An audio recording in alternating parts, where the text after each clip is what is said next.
Super hero कसला perfect timing असतो बघा तुमचा. तुम्हाला घाबरून तो रतन एवढ्या जोरात पळाला. मला वाटतंय तो आतापर्यंत बेगावात पोहोचला असेल. पण अबीर ते रत्तनने तुला फोन दिला होता ना, तो म्हणत होता ना की मला फोन कर आणि मला बोलव. मग का नाही बोलवलंस?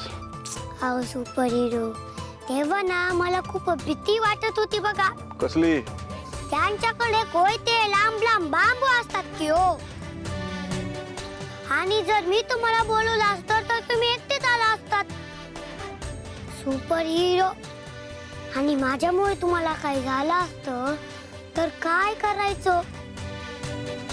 मला माझे सुपर हिरो गमवायचे नसतात की हो. मी कोण आहे? Super hero. मला कसं काय होईल?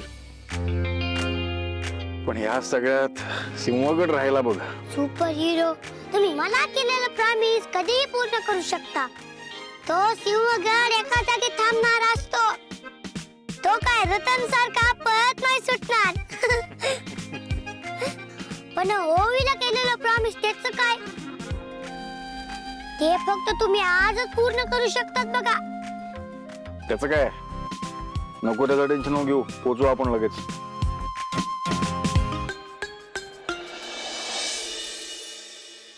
शंभरताई, ओवी अजून आली नाहीये. तिच्या काकूंना परत एकदा फोन करून बघा ना तुम्ही प्लीज. सावलीताई, ओवी नक्की येईल. अहो एवढा मोठा कार्यक्रम आहे, ती नक्की येणार. विठो माऊलीवर विश्वास ठेवा तुम्ही. सुपर हिरो, खूप उशीर झाला असतो की हो. आणि आतापर्यंत ओवीचं गाणं सुरू पण झालं असेल. नाही नाही नको टेन्शन नको, थांब बबलूला फोन करतो मी. अरे यार, फोन पण बंद पडलाय. मला वाटतंय आईचं आणि ओवीचं गाणं चुकणार की हो. नाही चुकणार, नको टेन्शन घेऊ तू. माझ्या ओळीचं गाणं आहे, कसं चुकू देणार मी? पोचू आपण.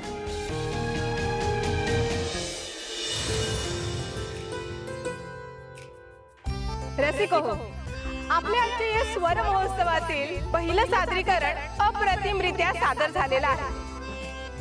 हार्मोनियम वादक जोडीने अगदी दिमाखात कार्यक्रमाची सुरुवात केली आहे. तर आता मी रंगमंचावर आमंत्रित करते, ज्याची आपण सर्व आतुरतेने वाट बघत आहोत, सुप्रसिद्ध गायिका सावली आणि त्यांची शिष्या ओवी. काय? मी सांगितलं होतं की आमचा परफॉर्मन्स पुढे ढकलायला.